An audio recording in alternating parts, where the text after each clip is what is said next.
sabay natin alamin ang totoo. Ang kawan ng kordero sa inyo'y nag-aanyaya. Tula at musika, ihandog sa Diyos na masaya. Pagkat sa piling niya, tayo may pag-asa. Walang hanggang ligaya. Tayo na magsama-sama. The KNC Show, will teach us while we grow. Sa tulong ng ating Diyos Ama, isipan ay magliliwanag na.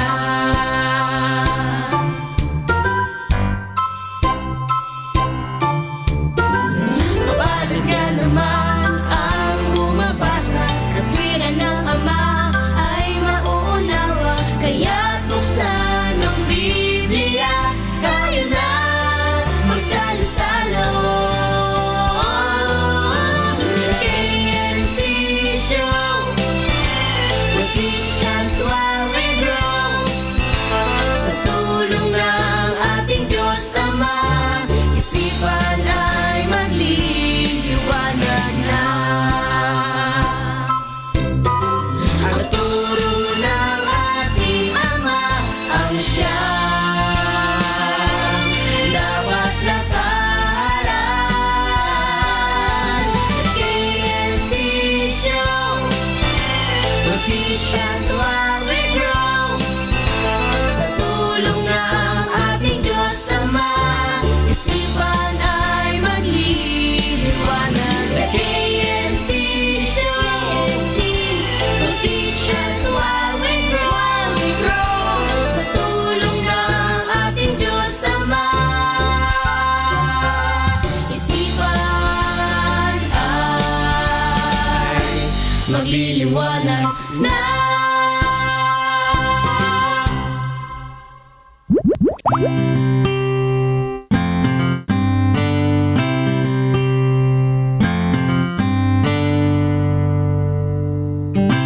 Magandang araw mga bata.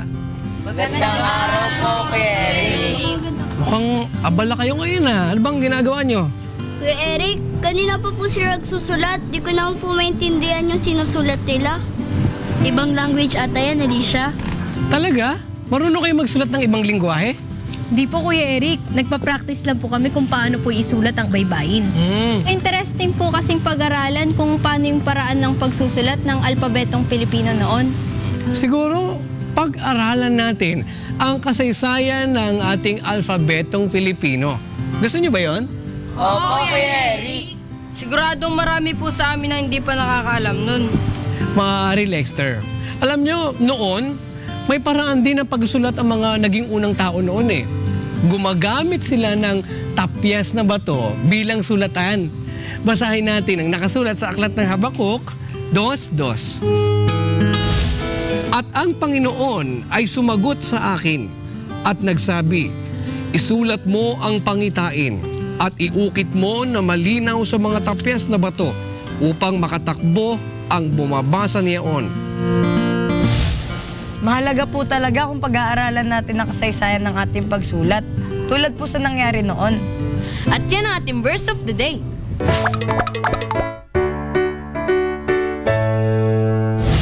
Simulan na natin ang ating pag-aaralan tungkol sa kasaysayan ng alfabetong Filipino.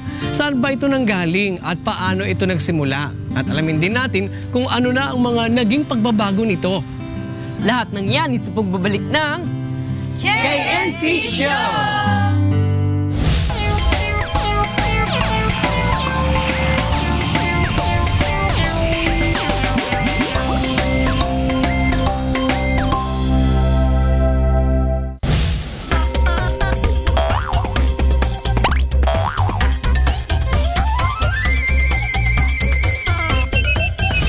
Magandang araw mga bata.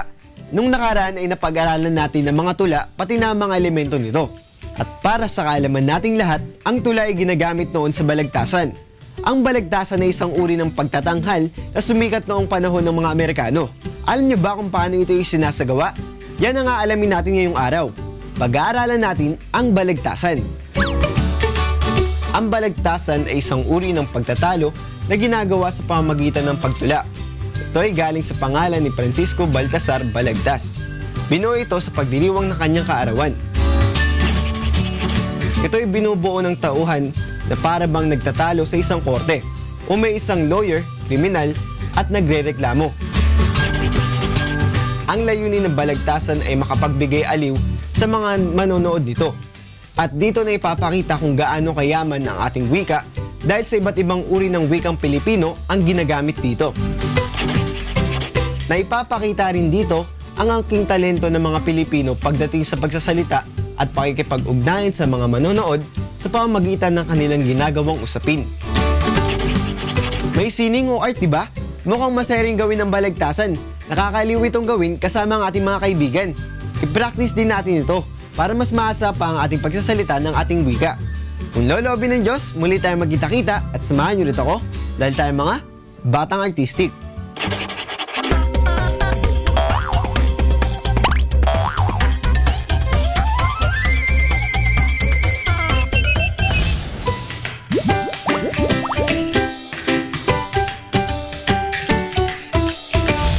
The KNC show will teach us while we grow. Hi kids! Ang sarap kumanta kung may mga instrumento tayong ginagamit, di ba? Mas napapaganda pa kasi nito ang mga awit na kinakanta natin. Pero palagay ko kulang pa ang marakas sa ginawa nating musical instrument. Mas maganda siguro kung dadagdagan pa natin ang mga instrumento na gagamitin natin. Di ba mas okay yon? Ang gagawin natin ay shaker. Game na ba kayo? Samahan niyo ako ha. Ihanda ng mga kailangan nating materials tulad ng tissue paper roll, paint, paintbrush, lapis, beads, cardboard paper, craft paper, glue, glue gun, at scissors. Makinig at manood mabuti at ihanda ng mga gamit para makapagsimula na tayo.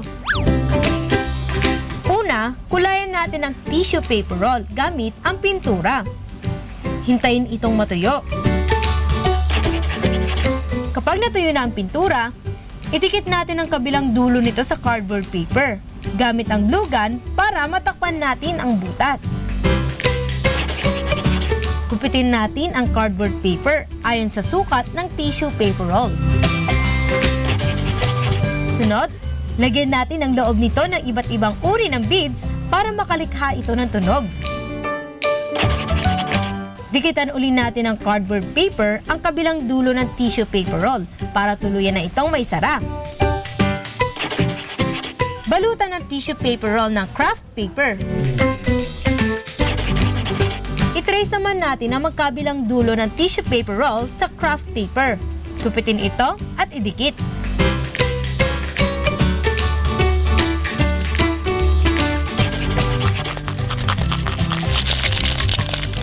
Tcharan! Yan, dalawa na ang musical instrument natin mga kids. Sa pamagitan pa rin ng pag-recycle. Ang pagiging malikhain at pagkahilig sa awit ay likas na sa ating mga Pilipino. Kaya naman maraming mga banyaga ang humahanga sa ating kakayahan. Marami pa tayong gagawing art project mga bata. Kaya samahan niyo ulit ako sa susunod at sanayin natin ang ating kaalaman dito lang sa Kids Craft!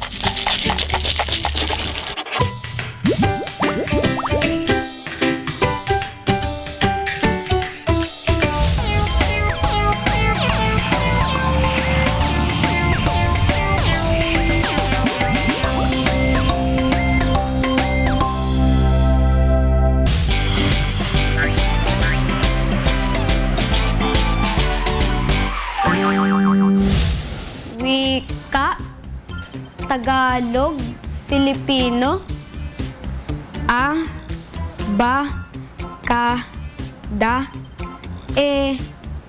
Magandang araw sa inyo mga bata! Sa pag-aaral natin ng wikang Pilipino, syempre mahalagang alam din natin ang mga titik o letrang bumubuo dito. Ano-ano nga ba ang mga ito? Tara, samahan niyo na lang akong pag-aralan ang mga ito. Magandang hapon po, Tagapangulong Almario. Magandang hapon naman sa iyo, Bensi. May alpabeto din po ba tayong mga Filipino? Oo, yun ang isa sa ating dapat ipagmalaki. O meron tayong tinatawag na baybayin. Yung aming libro tungkol sa orthography, yung mga letters ng ating baybayin. Ito ay sariling yaman ng mga Filipino na dapat nating ipagmalaki. Ibig sabihin ito, hindi ito bigay ng kahit sinong bansa. Inimbento ito ng ating mga ninuno bago pa dito dumating ang mga Espanyol. Nang pag-aralan ito noong 1880s ni Trinidad Pardo de Tavera, nakakita siya ng mga samples ng ganito rin halos ng mga baybayin na ginagamit ng mga Ilocano, ng mga Bisaya, ng mga Pampango, at iba pang lugar sa Pilipinas. Ibig sabihin, malawak na ang nararating nitong baybayin. At pinag-aralan nila ito. Ito, isang libro namin. Ito ay sinulat ni Pedro Andres de Castro noong 17th century. At ito ay isang mahabang pag-aaral na sinulat ng isang Espanyol kasi naniniwala siya na hindi dapat patayin ang baybayin. Kaya gumawa siya ng pag-aaral para ipaliwanag sa kanyang kapwa mga Espanyol kung paano gamitin ang baybayin sa pagsulat at pagbasa. Ngayon nga ay merong isang bill na panukalang batas. Nung panukalang batas na yon na ipaturo ang baybayin sa mga paaralan. Mangyayari lamang bilang bahagi ng ating pagmamahal sa sarili nating kultura, ay dapat marunong din tayo rito.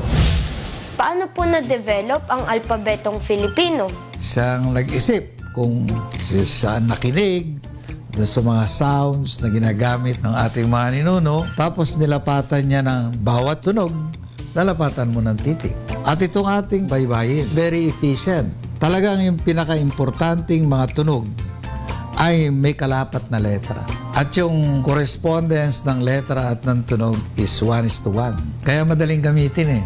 Kaya ito ang isa sa, kung tutuusin, ay maituturing nating perfectong alphabet. Maraming salamat po. Ay, maraming salamat din, Bensi. Ang pag-aaral tungkol sa alpabeto ng ating bansa ay makakatulong din para mas magkaroon pa tayo ng kaalaman sa ating wika. Bukod sa Tagalog, may alam pa ba kayong lengguwahe dito sa atin? Bahagi yan ng pag-aaralan natin bukas kung laloobin ng Diyos. Samahan niyo ulit kami ha! Hanggang sa muli, dito lang sa Bensi Bibo!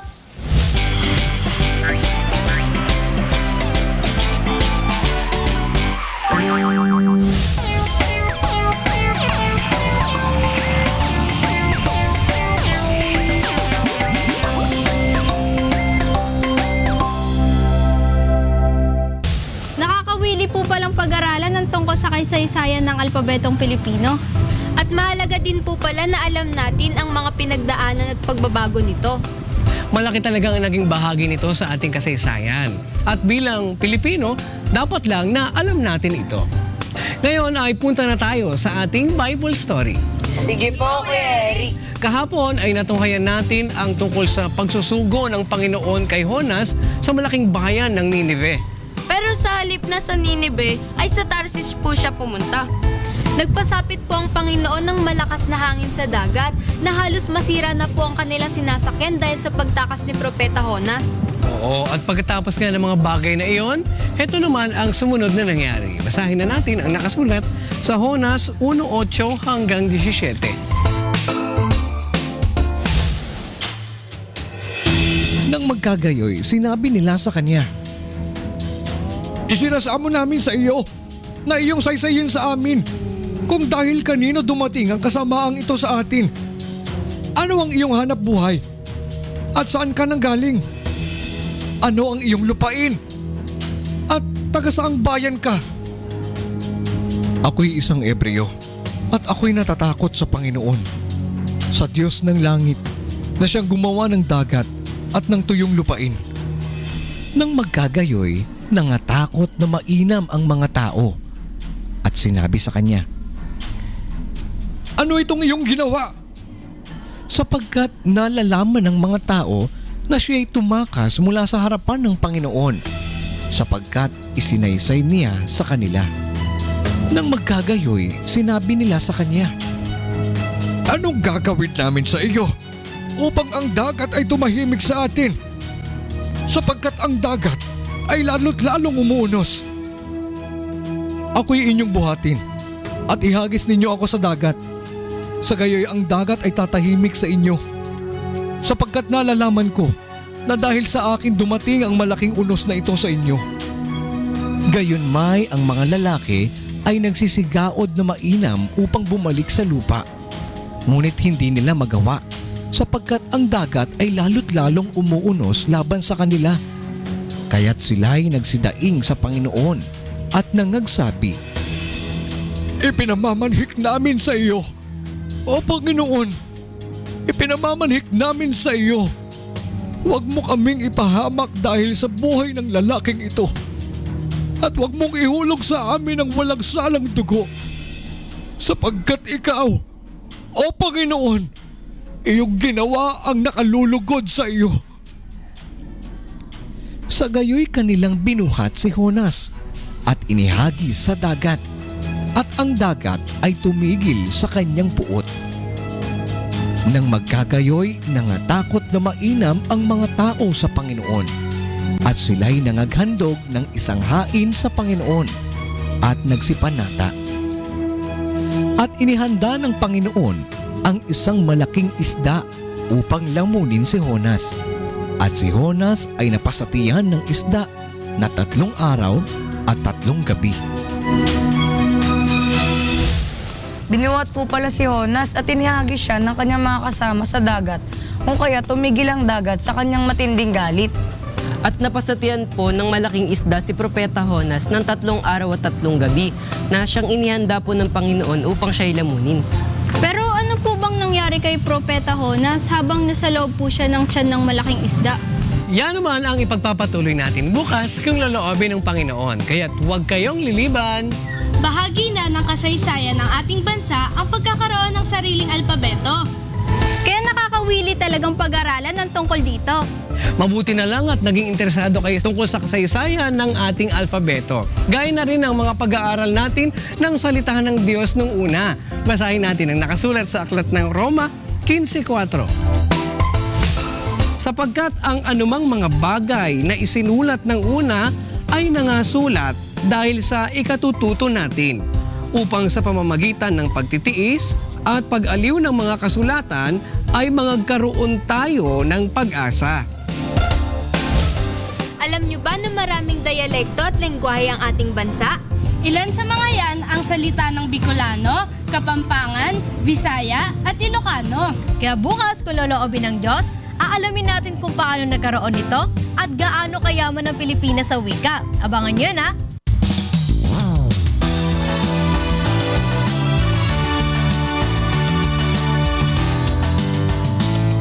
Bawat bansa at lahi ay mayroong sariling Wikang namumutawi sa bawat labi.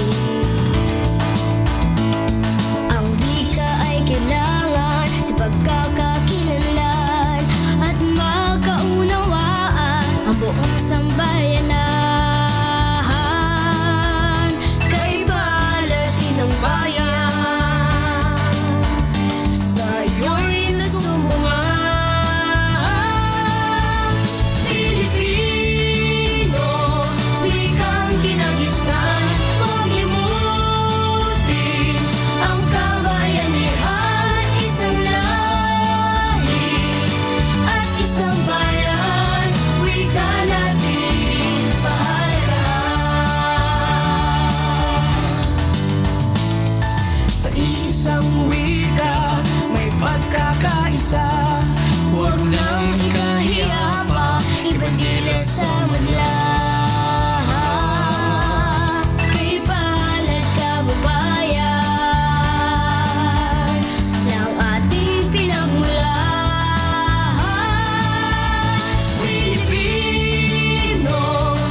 Hanggang dito muna mga bata, bukas, God willing, ay muli tayong magkita-kita. Dito lang sa nag-iisang Bible School on Air, ang KNC Show! The KNC Show. Noticias while we grow. Sa tulong ng ating Diyos Ama, isipan ay magliliwanag. The KNC Show. Noticias